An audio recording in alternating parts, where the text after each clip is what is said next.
Hello,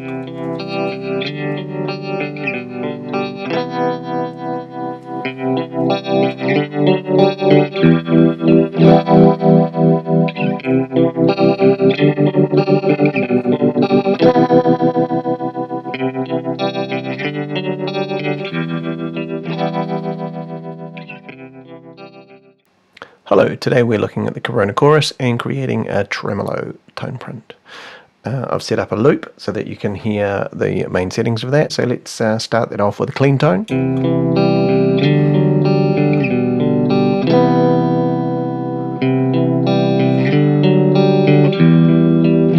And let's switch on the pedal.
Okay, so as you can see, there's a range of speed and depth there where we mix in the chorus effect as well. So if you want the traditional tremolo effect, just keep the depth dialed all the way down.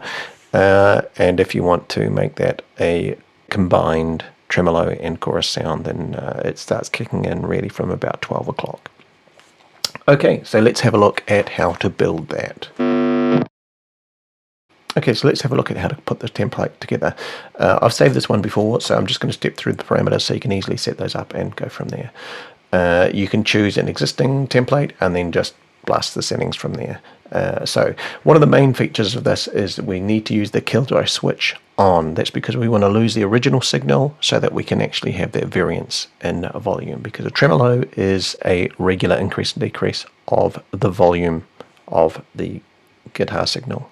So that's the effect we're getting. It's like rocking back and forward on a volume pedal, basically, or the volume knob on your guitar. To do that, we need to lose the original dry signal rather than having that blended like you usually do with a chorus. So we're going to have the kill dry switched on.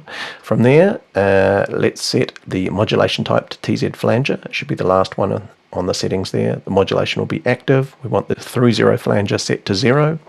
Don't worry about the speed because we're going to affect that with the knob down here, so we'll do that in a minute.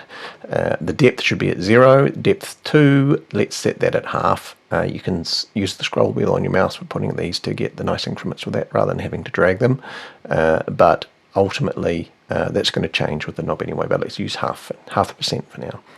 Depth 3, drag that all the way down to 0. The high cut, we want that all the way up to the top at 20 kilohertz. The mix, set around 80% for now. That will be adjusting as we go, but that's a good start point. The output level should be all the way to the right at 0 decibels. Delay time 1, 2, and 3 all at 0.1 milliseconds, so that's all the way to the left. 0% for feedback, and the feedback high cut all the way to the right at 20 kilohertz. You may want to save your template at this stage once you've set up the modulation settings. You can do that by hitting store up here and then typing a new name when you're prompted for that. You can resave over the top of that once we've done this bottom selection. So in the knob selection, we're going to first look at the speed knob. The speed knob is going to control how fast that oscillation is. We're going to use the chorus speed parameter for that. So in the top setting, we're going to put chorus speed, and then our settings from that, they're probably a bit more extreme than we need. So the slowest on that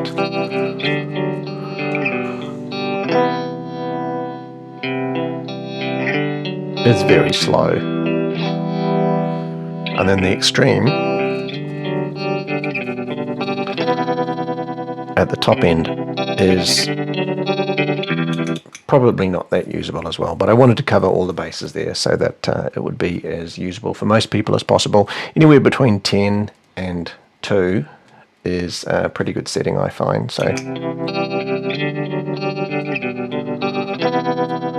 yeah, getting to 3 o'clock, it's getting a little bit much for me.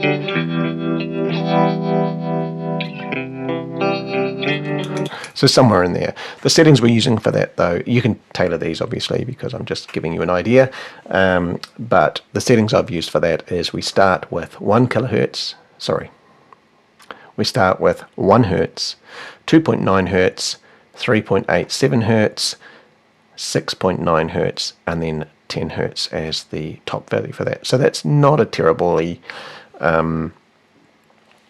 extreme curve, but you can see it flattens out a lot more in the middle, and then as you turn it down, that gets all the way down to 1 cycle a second at 1 hertz. We don't want any selection for the second and third slots on that speed knob, so let's move on to the depth knob. On there we want to change the depth to parameter, which is this guy up here. We set to 0.5%. We're going to allow that to change from 0.5%, up to 1%, so that's going to slide up there between the 10 o'clock and midday position, and then by the time we hit the 2 o'clock position we will be at 1.5%, and then the final position will be at 3.1%, which is not a huge amount of variance, but it really has quite a bit of depth there for the chorus effect as that's coming in. It's almost a little bit too much, but it's there so that it sort of covers all the bases. If you don't like the depth, then keep everything sort of on the left side of the 12 o'clock position, and that should keep it more traditional. The second setting we want there is the chorus mix. So this is not a lot of variance here, but it felt the right kind of sound for me. You may find that the settings can be tweaked a little bit more, but this was pretty good for me. So we start at 80%, and then 80% for the second position. Third position we're rolling up to 85%, and then 90% for the last 2 positions. So as we roll in that chorus amount and turn the depth up, we just go up from 80% up to 90% as the final amount. So nothing too extreme there, and when you're on the left side of the depth, it's pretty static around the 80% mark, which seems to be a good feel. Okay, so there's nothing in the third position there, and then on the tone knob we have a high cut if we want to use that. If you're using the mini chorus, you won't have this option, so that's why I suggested we set the high cut here as 20 kilohertz, which is everything in. If you're finding that it's too sharp or too bright and you want a darker tremolo, then feel free to set that manually if you're using the mini chorus, because you won't have a knob to control that. So if we want to set this up as a traditional tone knob kind of thing, for the full-size chorus, then the settings are 710 hertz, 4.5 kilohertz, 9 kilohertz, 10 kilohertz, and then all the way up to everything in at 20 kilohertz there. Right, so that's all the settings on that. One of the points about the usability of this pedal is because we are using the kill dry, you really have to have the effects level all the way up. That's going to work like a volume knob because we've lost the original dry signal. If you turn that down, you get nothing. So you really need to crank that for that to work. Beyond that, it's pretty simple. Once you've set that up, store that to your library and then store it to your pedal. So you can come back and grab this anytime you like. I hope that's helpful for you. If you like it, please comment or give us a like or subscribe if you want to. If you've got any suggestions about how to make this better, please comment, because I haven't been a big tremolo user in the past, so it's something that I haven't got a particular ear for. So if you've got any suggestions there, that'd be greatly appreciated. Here's an overview of all the settings for this Toneprint. I'll put a link in the description of where you can download the image.